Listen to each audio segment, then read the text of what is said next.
নমস্কাৰ। কাম এটা শেষ কৰিম বুলি ভাবি পেলাই যদি আধাতে এৰিব লগা হয়, মনটো খোধুৱাই থাকে নহয়নে? কিয় যে কামটো নকৰিলোঁ, কেতিয়া কৰিম, কেতিয়া সময় সুবিধা মিলাম, তেনেকুৱা ধৰণৰ কথা।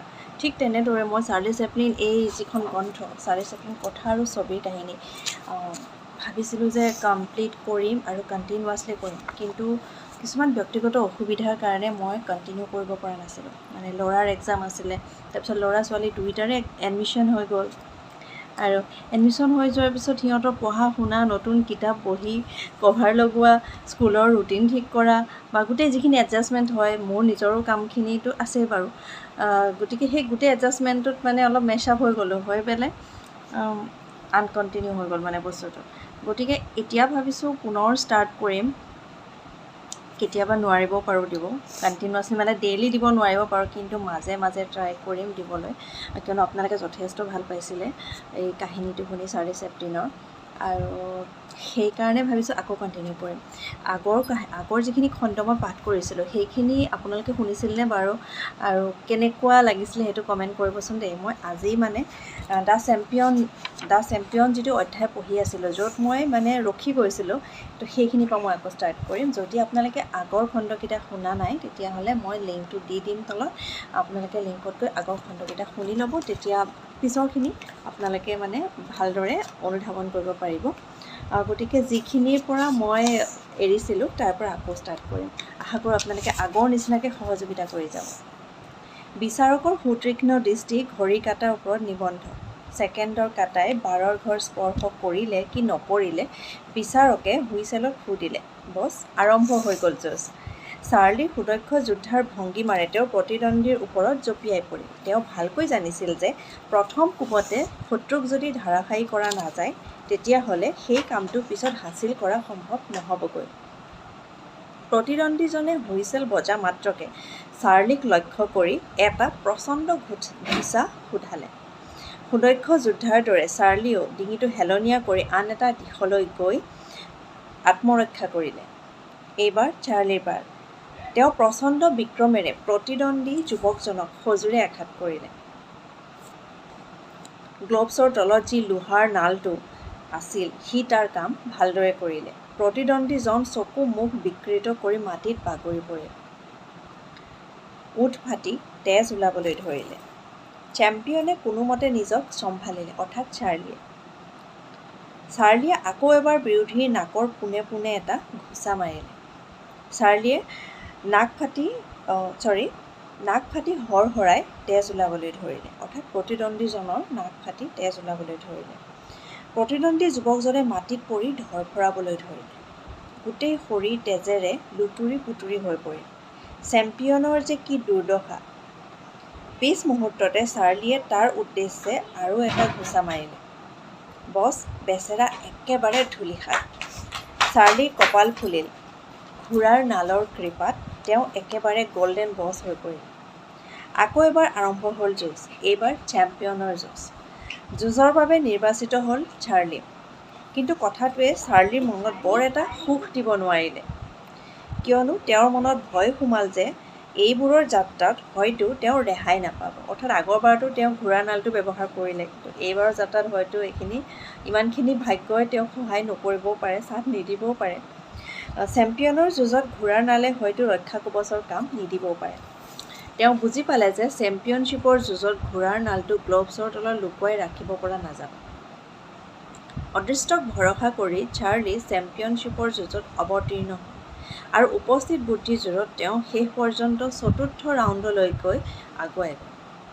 চাৰ্লিৰ প্ৰিয় বুলডগটোৱে তেওঁৰ কাষে কাষে থাকি যুদ্ধৰ গতিবিধি লক্ষ্য কৰি থাকিল। সঁচাকৈ প্ৰভুভক্ত কুকুৰ। প্ৰতিদ্বন্দ্বীৰ তীব্ৰ ঘোচা যেতিয়া তাৰ প্ৰভুৰ মুখত আহি লাগে, তেতিয়া তাৰ মুখত বিষণ্ণতাৰ ছাপ ফুটি উঠে। আকৌ চাৰ্লিয়ে যেতিয়া প্ৰবল বিক্ৰমেৰে প্ৰতিদ্বন্দ্বীক আঘাত কৰে, তেতিয়া তাৰ আনন্দ চাই কোনে?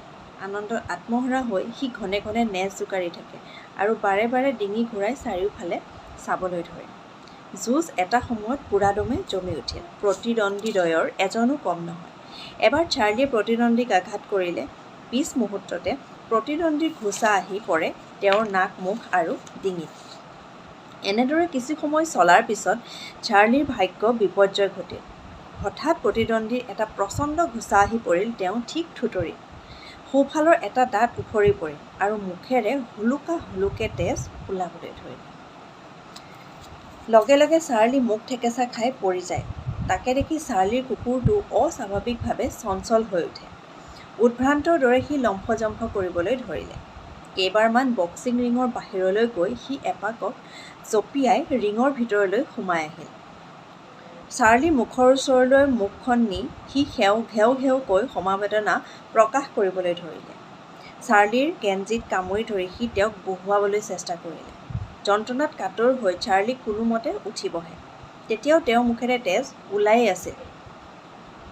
কুকুৰটোৱে চাৰ্লিৰ প্ৰতিদ্বন্দ্বীজনৰ ফালে চাই ঘেউ ঘেউকৈ চিঞৰিবলৈ ধৰিলে। হাতৰ ওপৰত ভৰ দি চাৰ্লি কোনোমতে উঠি থিয় হ'ল।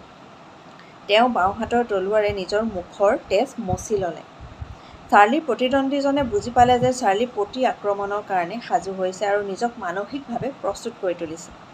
সি জানিলে যে যিকোনো মুহূৰ্ততে তেওঁ তাৰ ওপৰত জঁপিয়াই পৰিব পাৰে। সেয়ে সি মুষ্টিবদ্ধ কৰি শত্ৰুৰে মোকাবিলা কৰিবৰ বাবে সাজু হৈ থাকে। আৰু অকস্মাতে ঘটি গ'ল সেই অভাৱনীয় ঘটনাটো। চাৰ্লিৰ কুকুৰটোৱে হঠাতে প্ৰতিদ্বন্দ্বী যুৱকজনৰ ওপৰত জঁপিয়াই পৰিলগৈ আৰু তাৰ ভৰিত সজোৰে কামোৰ বহুৱাই দিলে। যুৱকজনৰ ভৰিত যেতিয়া কামোৰ মাৰিলে, বুলডগটো কেনেকুৱা হয় ন, বুলডগৰ কামোৰ, গতিকে এবাৰ কামুৰি ধৰিলে সহজে আৰু এৰি নিদিয়ে। এই ক্ষেত্ৰতো একো নতুনত্ব দেখা নগ'ল, বৰঞ্চ শৰীৰৰ সৰ্বশক্তি ঢালি দিলে সি তাৰ দাঁত দুপাৰীৰ ওপৰত। যুৱকজনক ক্ষতস্থানৰ পৰা তেওঁ নিগৰিবলৈ ধৰিলে। যন্ত্ৰণাত ছটফটাবলৈ ধৰিলে হতভগীয়া যুৱকজন। ইয়াৰ পাছতো কিন্তু কুকুৰটোৱে তাৰ ভৰিৰ মাংসৰ ওপৰৰ পৰা দাঁত আঁতৰাই নানিলে। চাৰ্লিয়ে ভাবিলে এয়াই সুবৰ্ণ সুযোগ। এনেকুৱা সুযোগ হাতৰ পৰা বাহিৰ হ'বলৈ দিয়াটো কোনোপধ্যেই উচিত নহয়। আৰু তেওঁ কাৰ্যত তাকেই কৰিলে। যন্ত্ৰচালিতৰ দৰে তেওঁ প্ৰতিদ্বন্দ্বী যুৱকজনৰ ওপৰত জঁপিয়াই পৰিল। তাৰ সৰ্বশক্তি প্ৰয়োগ কৰি তেওঁ একেলেঠাৰিয়ে দুটা প্ৰচণ্ড ঘোচা বহুৱাই দিলে তাৰ গালত। হয়, সেই কৌশলে কাম দিলে। প্ৰতিদ্বন্দ্বীৰ নাক মুখেদি হুক হুৰকৈ তেজ বাহিৰ ওলাই আহিল। বছ চাৰ্লিৰ উদ্দেশ্য সিদ্ধি হৈ গ'ল। তেওঁ একান্ত প্ৰিয় আৰু প্ৰভুভক্ত কুকুৰটোৰ সহায়ত তেওঁ যুঁজত জয়ী হ'ল। প্ৰতিদ্বন্দ্বীক নক আউট কৰিব পাৰিলে নতুন চেম্পিয়ন হ'ল চাৰ্লি। আৰু বক্সিঙৰ যুঁজত চেম্পিয়নৰ সন্মান লাভ কৰিলে তেওঁ। দেশজুৰি চাৰ্লিক লৈ তোলপাৰ লাগি গ'ল।